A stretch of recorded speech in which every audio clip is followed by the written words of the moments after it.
hechos no se subsumirían a los tipos penales imputados. Al respecto, señores magistrados, existe constante jurisprudencia del distinguido Tribunal Constitucional en el cual se ha señalado que estos son cuestionamientos infraconstitucionales. Por ello, reiteramos nuestra solicitud de que se declare improcedencia a la demanda. Pregunto a los magistrados si quieren hacer alguna pregunta. ¿Ninguna?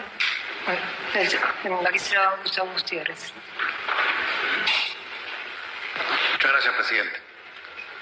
Bueno, en este caso ya lo hemos visto en otra oportunidad también, pero ciertamente creo que es importante e interesante analizar alguna cosa, porque en esta audiencia también vamos a ver algunos hechos ligados a la figura del presidente de la República. Y el presidente de la República como institución tiene un estatus especial, sea quien sea y sea quien fuere. La pregunta es que aquí tenemos un acto judicial y fiscal que realmente la gran interrogante para mí es si ha tomado en cuenta eso, que en el acto que se le imputa estamos hablando de un presidente de la República que tiene prerrogativas que se tienen que respetar porque eso significa democracia, sea quien fuere el que está en el cargo. Sea presidente de la República, se le respetó precisamente que los actos que se le imputan se realizan dentro del ejercicio de su cargo para poder iniciarle un proceso penal y mandarlo a prisión. Pues la primera pregunta que le haría es, en la resolución judicial que dispone la prisión preventiva, ¿se analizó la calificación del delito y la justificación de la prisión tomando en cuenta las prerrogativas que tiene como presidente de la República? Señora Presidenta, con su venia. Señor magistrado, efectivamente, en la resolución de primera instancia que declara fundada la prisión preventiva, sí se hace el análisis de la calidad de presidente que tenía el ahora beneficiario.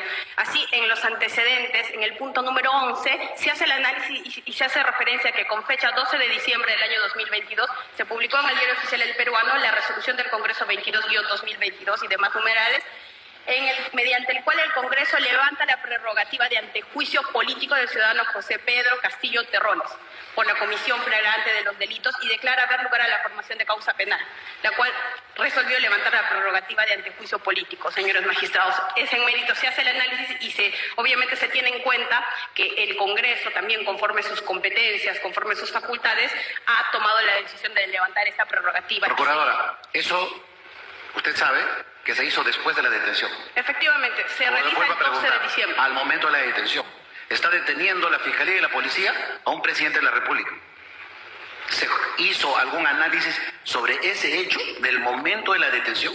El análisis y lo que se hace en la motivación de la resolución de primera instancia, se describe lo del 7 de diciembre, los hechos que realiza el ahora beneficiario en su calidad de presidente, la decisión inmediata que tomó el Congreso de realizar la vacancia del presidente y la comunicación de la fiscal y la decisión de intervenirlo por la comisión del delito en flagrancia, señor magistrado. Y también es importante señalar que el aspecto respecto al cual usted hace la pregunta, si se consideró o no que no se había hecho un debido procedimiento respecto a levantar la prerrogativa, ese aspecto, señores magistrados, no ha sido cuestionado, no ha sido señalado en la apelación que se presentó contra la resolución de primera instancia. Estamos en un proceso de habeas corpus y podemos analizar el tema como se ha hecho en otros casos, el caso Bedoya, de Vivanco inclusive, donde se analiza precisamente los presupuestos para la detención preventiva.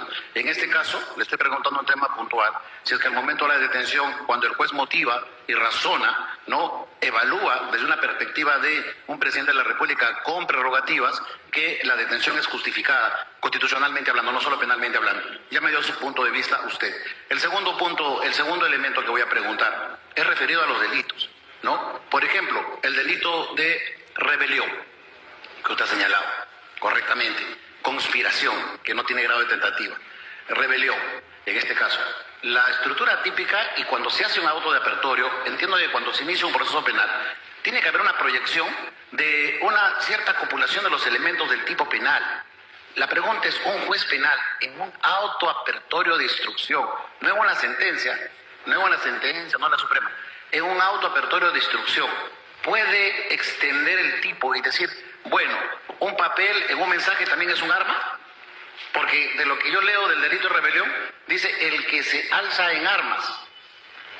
¿En qué momento de toda esta etapa desde el momento en que lee un papel y es detenido, ¿en qué momento interviene el elemento arma en esta figura para hacer una rebelión? O si es que se considera el papel como un arma, y si es que un juez, al momento de calificar, de iniciar un proceso, y más aún una prisión preventiva, puede definir de manera extensiva en materia penal, de manera que se sabe que a partir de ahora el criterio que considero es que también es un elemento del tipo el hecho de utilizar un papel como si fuera un arma para un delito de rebelión. ¿Eso es posible a nivel de una emisión de una resolución cautelar? Bueno, señor magistrado, dando respuesta a la pregunta, entiendo si lo que usted se está orientando al delito de rebelión, si se ha realizado la motivación respecto a cómo es que el mensaje y el papel que usted indica constituiría o se adecuaría al delito de rebelión. Claro, porque lo que pasa es que cuando uno va a calificar una prisión preventiva, uno tiene que determinar el delito, ¿no? O sea, yo tengo que proyectar, claro, no voy a probar, ¿no? Pero sí tengo que analizar mi código penal, principio de tipicidad penal, que es básico, me parece, no sé, salvo que me hayan enseñado mal derecho penal, ¿no? Pero el principio de tipicidad es que porque si no nos ponemos en riesgo todos los peruanos. Imagínate que mañana un juez considere que cualquier hecho es una engarza en un tipo penal, entonces ya entramos a un estado reaccionario, ¿no? O sea, acá hablamos del resguardo de la legalidad. Si dice el tipo penal, el que se alce en armas, se justifica y es admisible que a nivel de una cautelar se pueda modificar el tipo penal para determinar que el armas es un papel. Señor magistrado, en el presente caso, conforme ya lo señalé también y lo voy a reiterar, respecto al delito de rebelión se motivó el análisis del elemento de convicción básicamente, que es el mensaje a la nación que dio, al cual usted hace referencia como un papel, cuando el expresidente se dirigió a toda la nación comunicando la decisión de establecer un gobierno excepcional y demás.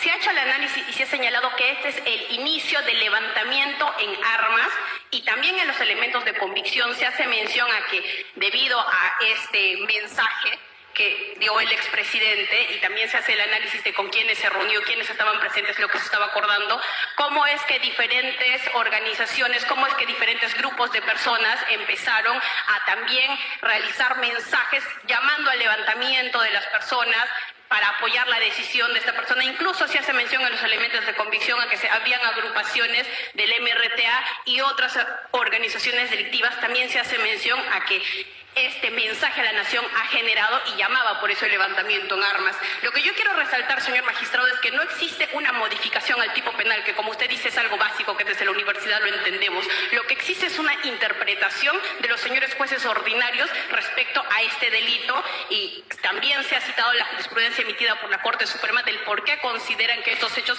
se adecúan en el delito de rebelión, y en todo caso yo resalto que ese es el criterio jurisdiccional que ha sido motivado. Hay una última pregunta nada más respecto a lo que usted está señalando. Ese es otro tema que le he señalado, ¿no? O sea, usted está argumentando que en todo caso el discurso había motivado que terceros, porque no recuerdo que el discurso diga, ¿saben qué? Alcémonos en armas, convoco a todos a que salgamos a la plaza a luchar, a cerrar el Congreso, etcétera, ¿no? El Tribunal Constitucional, que nos ha preocupado a nosotros mismos también, o sea, pero hablemos esencialmente de la copulación de esos tipos. Y la pregunta que yo le digo, usted me está reconociendo que el juez ha interpretado, entonces.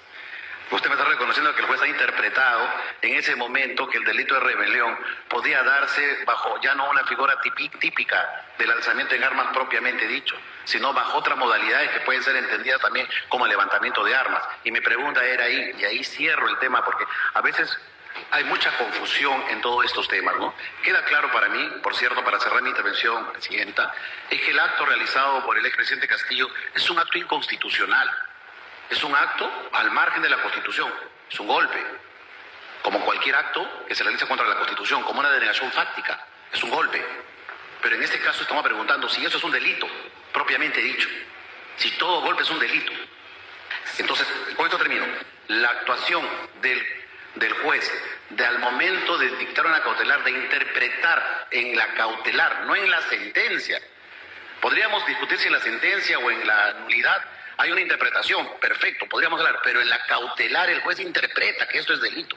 ¿Eso es admisible? Se ha visto en otros casos Gracias. Señor magistrado, dando respuesta a lo que usted señala, me ha preguntado si yo estoy admitiendo que los jueces han interpretado y modificado el delito. Yo no he indicado eso, no se ha hecho ninguna modificación al delito. Lo que yo he indicado es lo que hacen los jueces a diario, los jueces ordinarios, no solo para prisiones preventivas, para sentencias y para cualquier decisión. Es la labor del juez interpretar la norma y es lo que los magistrados han hecho. Han dicho, el delito de rebelión consiste en esto, en mérito a sus elementos de convicción concluimos esto. Yo quiero aclarar eso, en ningún momento he señalado que ellos hayan hecho una interpretación modificando el delito. No, lo que yo he señalado es que ellos han interpretado, han